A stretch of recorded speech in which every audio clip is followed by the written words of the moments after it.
memang ketika bulan mulai mengecil, maka sosok sebenar dari Nyi Blorong ini akan muncul, yaitu sesosok ular besar yang sangat mengerikan.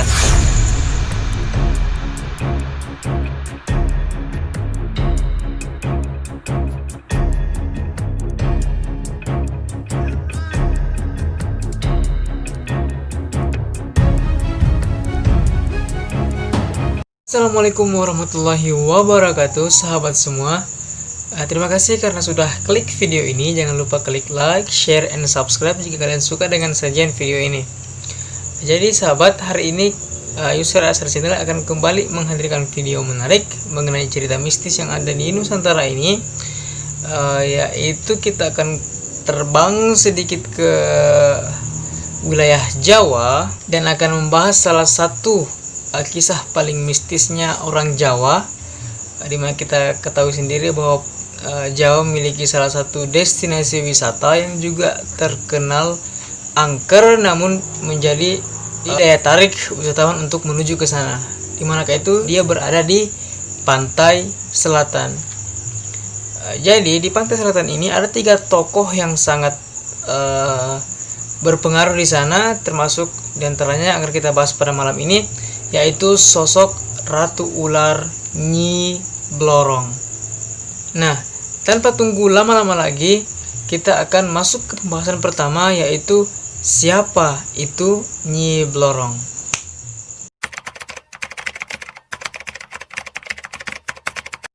Jadi sahabat, Nyi Blorong adalah sosok makhluk gaib, salah satu penghuni pantai selatan, yang dimana wujudnya adalah sesosok wanita cantik dengan sebagian tubuhnya bersosokkan ular, atau kita bisa sebut seperti yang kita lihat pada ilustrasi yang ada, bahwa wujudnya itu adalah dari kepala sampai ke pinggang dia berwujud manusia, namun dari pinggang ke bawah lagi dia berwujudkan sosok ular.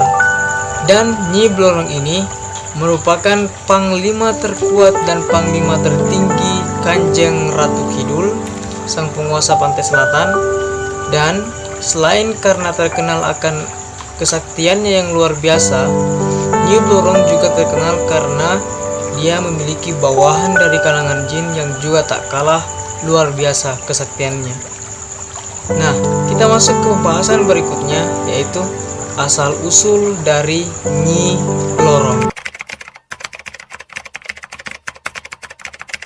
Jadi sahabat, Nyi Blorong ini dulunya adalah sosok wanita atau sosok manusia dengan nama asli Nyimas Dewi Anggarti, dimana dia adalah sosok wanita yang hidup serba berkecukupan karena dia hidup di kawasan keraton atau kawasan kerajaan pada masanya.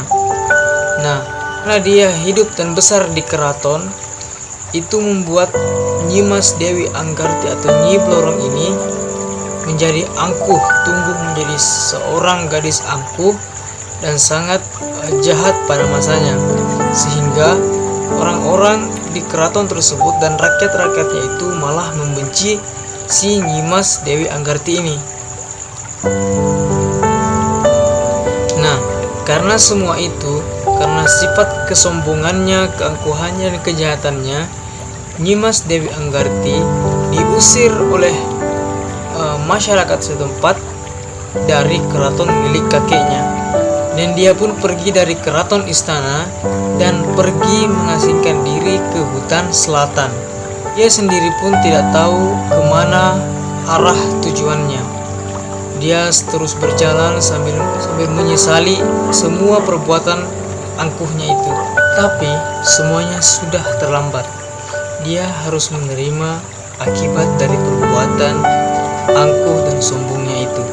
Sesampainya dia masuk ke pedalaman hutan lebih jauh, dia berhenti di salah satu titik hutan di mana ia menemukan satu pintu, di mana konon itu adalah pintu gaib atau pintu gerbang gaib menuju alam jin penguasa pantai selatan.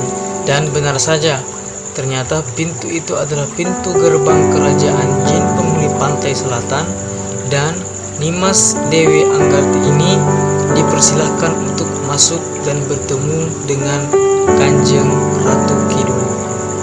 Nah, masuk ke pembahasan berikutnya, yaitu asal-usul nama Nyi Blorong.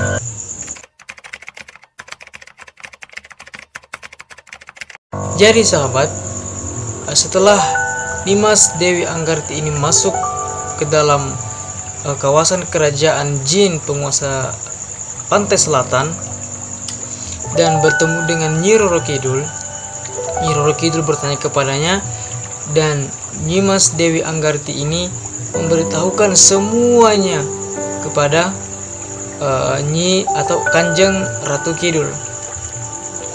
Nah, Kanjeng Ratu Kidul merasa ibah kepada si Nimas Dewi Anggarti dan kemudian mengangkatnya sebagai anaknya, sebagai anak Kanjeng Ratu Kidul, dan memberikan kekuatan atau kesaktian ilmu ular kepada Nimas Dewi Anggarti. Kemudian mengubah nama dari Nimas Dewi Anggarti berubah ke Nyi Blorong. Masuk ke pembahasan berikutnya mengenai Nyi Blorong, yaitu diangkatnya Nyi Blorong menjadi panglima tertinggi Kanjeng Ratu Kidul.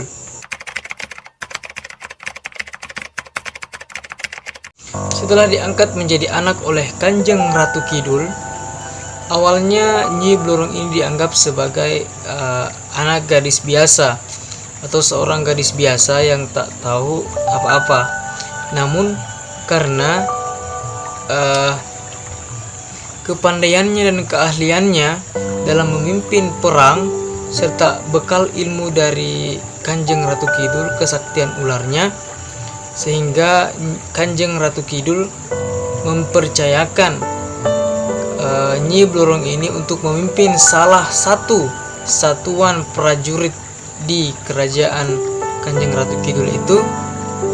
Dan setelah sukses dengan pasukannya membantu invasi kerajaan Kanjeng Ratu Kidul ke beberapa wilayah laut dan darat, maka Kanjeng Ratu Kidul menganugerahkan lagi pangkat yang lebih tinggi kepada anak angkatnya ini, yaitu Nyi Blorong, sebagai panglima tertinggi keraton Kanjeng Ratu Kidul di pantai selatan. Nah, kita masuk ke pembahasan berikutnya, yaitu wujud asli Nyi Blorong dalam bentuk ular.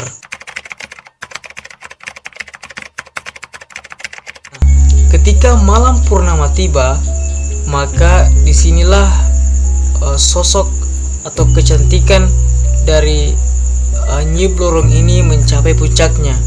Namun ketika bulan mulai mengecil, maka sosok sebenar dari Nyi Blorong ini akan muncul, yaitu sesosok ular besar yang sangat mengerikan. Dan pada bulan purnama ini juga, selain daripada kecantikan Nyi Blorong mencapai puncaknya, juga kesaktiannya akan semakin bertambah, dan ibaratnya kekuatannya sudah dalam kekuatan yang penuh, kekuatan penuh jika bulan itu menjadi bulan penuh. Dan ketika bulan mulai mengecil, maka kekuatannya juga akan sedikit berkurang dan dia akan berubah menjadi sosok ular raksasa yang sangat menakutkan. Nah, kita masuk ke pembahasan berikutnya, yaitu pesugihan Nyi Blorong.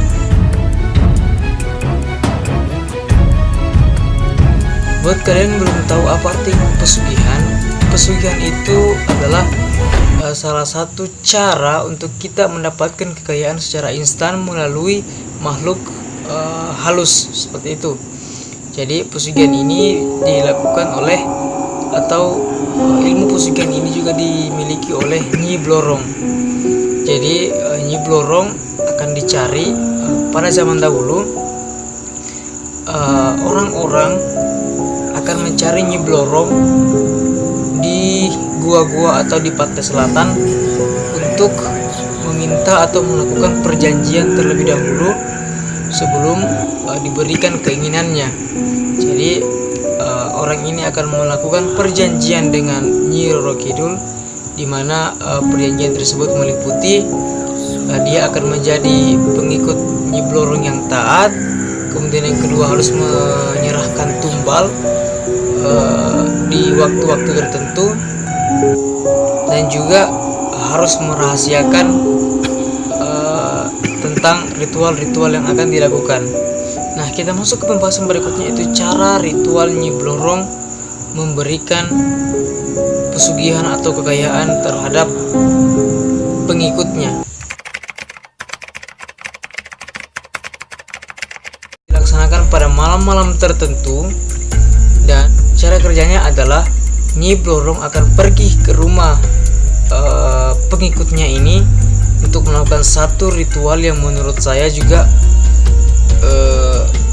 agak aneh menurut saya, karena dia akan bersetubuh dengan pengikutnya ini.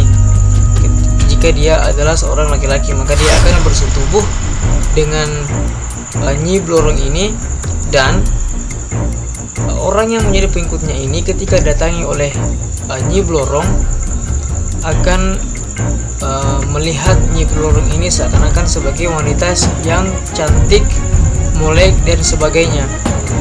Dan ketika ada orang yang melihat, maka orang yang akan melihat ini akan melihat bahwa orang ini sedang bersetubuh dengan sosok ular besar. Nah, ketika sudah melakukan ritual-ritual lainnya lagi, maka Nyi Blorong ini akan pergi, dan setelah Nyi Blorong pergi, maka uang atau emas akan berada di balik keranjang atau balik bantal sang pengikut Nyi Blorong ini. Dan tumbalnya juga bukan main-main, bisa anak, istri, dan bahkan orang-orang terdekat untuk menjadi tumbal dari Nyi Blorong. Nah, itulah sedikit cerita mengenai Nyi Blorong, dan percaya tidak percayanya ini adalah cerita mistis turun-temurun dari orang Jawa sendiri, dan juga merupakan kepercayaan di masyarakat tertentu yang berada di Pulau Jawa, dan kita hanya bisa menghormati tanpa harus menghujat atau menjudge satu sama lain. Jika ada salah, mohon dimaafkan. Jika ada salah cerita dan juga salah dalam penyampaian, dan jika kalian punya pengalaman tersendiri di pantai selatan di Pulau Jawa, mohon di share di kolom komentar, dan jangan lupa like, share, and subscribe video ini agar user Asar Channel bisa semangat lagi untuk membuat konten-konten Mat Carita selanjutnya.